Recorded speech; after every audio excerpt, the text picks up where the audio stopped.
Hello my beautiful butterflies, welcome back to my channel.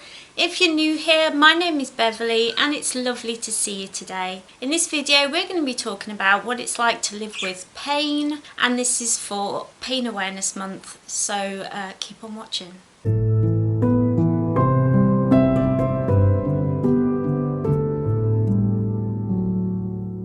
So it's September, it's Pain Awareness Month, and it's so important that we stand up as people who live with chronic pain to talk about what that is like, to talk about our own personal experiences. It helps you to feel less alone, but as well as that, it really helps, I think, it helps people gain more understanding. It helps people understand where we're coming from and to see past what you're seeing right now. I might look like I'm feeling okay. The truth is I wasn't able to have a shower this morning, so my hair needs a wash, and my arm is hurting and I feel a bit sick. My stomach's sore, my legs are hurting a lot, especially my left lower leg. But we learn to put on a mask and pretend we're okay, and I think that's why it's so hard for people to understand chronic pain, especially because we tend to put on this face like it doesn't hurt, or you know, oh, this is just my usual pain, and so it doesn't stick out, it doesn't stand out like people expect it to. When they see someone in pain, they're expecting being grumpy, clutching their arm and showing that kind of facade of pain that we're used to. But when you have chronic pain, it's all the time, every day. If we were constantly holding on to that part of our body and crying and talking about pain and, you know, complaining all the time, we'd never get past that. It would be our only focus. And really what we want is to live our lives the best way we can. And I think that's another problem when you go to hospital or when you go to see your doctor. Medical professionals are trained to look out for certain signs. When I was a nurse, I was trained to look for people pulling certain faces, gritting teeth, sweating, having a raised temperature, raised blood pressure, all these sorts of signs that you can see with your face or with instruments that would show that person's in pain.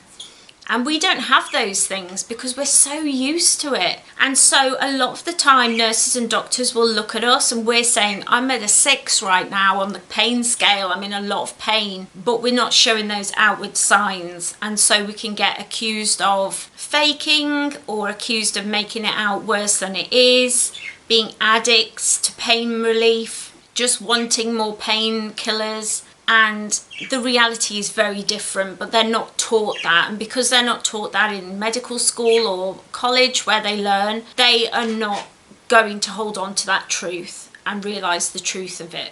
With that is the fact that we live on a lot of tablets. We take a lot of medications, and those medications have to be taken at certain times of the day. We have to eat at certain times. We have to be always aware of the fact that medications have side effects, and so sometimes you'll take a tablet which will deal with your pain perfectly, but it makes you feel sick all the time, or it gives you such a dry mouth that you can hardly speak and you keep drinking loads of water until you throw up. Been there. Side effects are often read and you kind of put them to one side, but when you're considering what tablets and what medications you're going to take, you have to really take into consideration side effects, because you're going to be on them for a long time.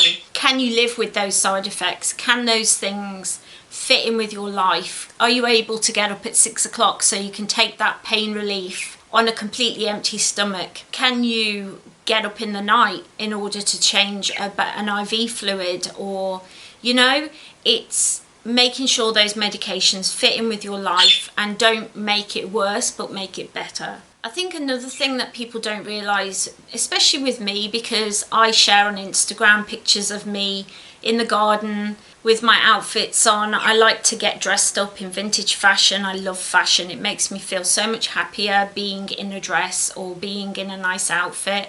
And so people see that and they don't realise that there are days when I can't get out of bed, days when I can't walk, days when I'm sat there with a heat pad on me, wishing that the pain would go because it's making me feel sick, a little bit like today. People don't realise these things, and so then when you have to cancel something because you can't go out with your friends for that walk, or you can't meet up for lunch, whatever the thing is, it's hard for them to put together the picture that you put out on social media, or on good days when you're putting on that mask. It's hard for them to then picture, oh, she's actually in bed when she's texting me that she can't come out. And I find that very difficult for people to understand. Friends that I have now are very understanding and get it.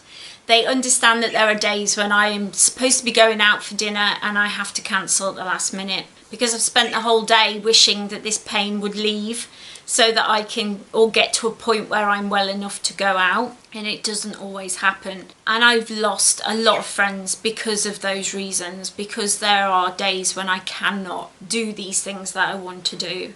It's very hard for people to understand and to hold on to and to really picture in their minds. And so obviously when you're sat here looking at me, I'm not showing that outward pain, even though I am in pain. If you watch my other videos, I'm usually a lot more energetic and talking a lot more energetically. Today I'm a little more subdued, and that's probably the only outward appearance that I ever give that I'm in pain or I'm struggling. And so it's easy to forget those little things that give out the truth of what somebody is experiencing. A big one for me is Instagram. I love Instagram. I love picking out outfits and taking pictures, especially now we've got a really nice garden. I love going and taking a nice picture in the garden in my nice outfit that I've picked out.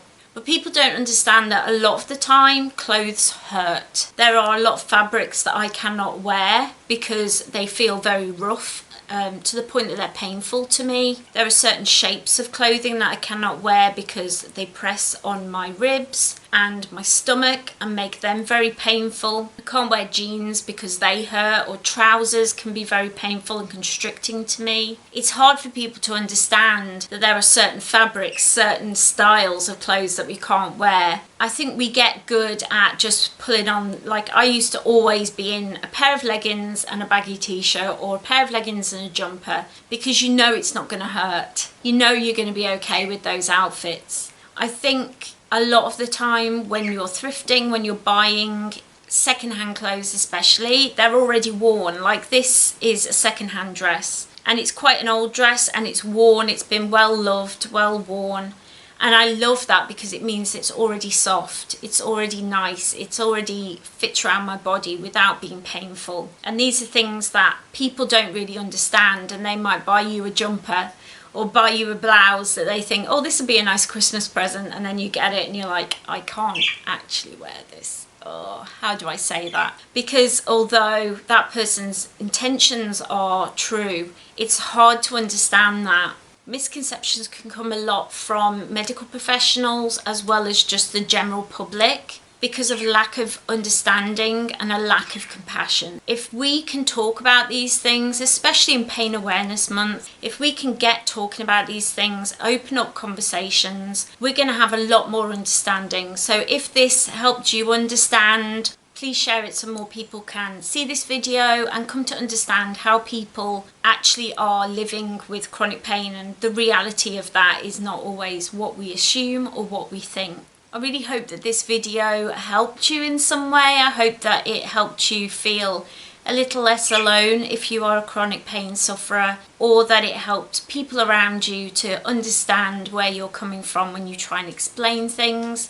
If it did, don't forget to head down and leave it a cheeky little like so I know that it helped you and I can do more videos like this in the future. If you want to see more videos like this, if you're interested in pain awareness, in disability awareness, as well as vintage fashion and spirituality, don't forget to hit that little subscribe button. I would love to get to 1,000 subscribers, and a lot of you are watching my videos and you're not subscribed. So don't forget to head down there and hit that little subscribe button. Ring that little bell so you always know when I upload. I'm usually here Mondays and Fridays. My health permitting, I do my very best to be here every week, twice a week. If you are also a chronic pain sufferer, or you have any tips or tricks or anything that you think I left out here, leave it down in the comments. I would love to get talking with you, and yeah, I just love feeling a little less alone and finding other people who are experiencing things the same way as I do. I've put together this playlist so that you can stick around, put your feet up, grab a cup of tea and have a little restful time with me. I hope that you will. Have a really wonderful week. I hope you're having a lovely day, and I will see you next time. Bye. Mwah.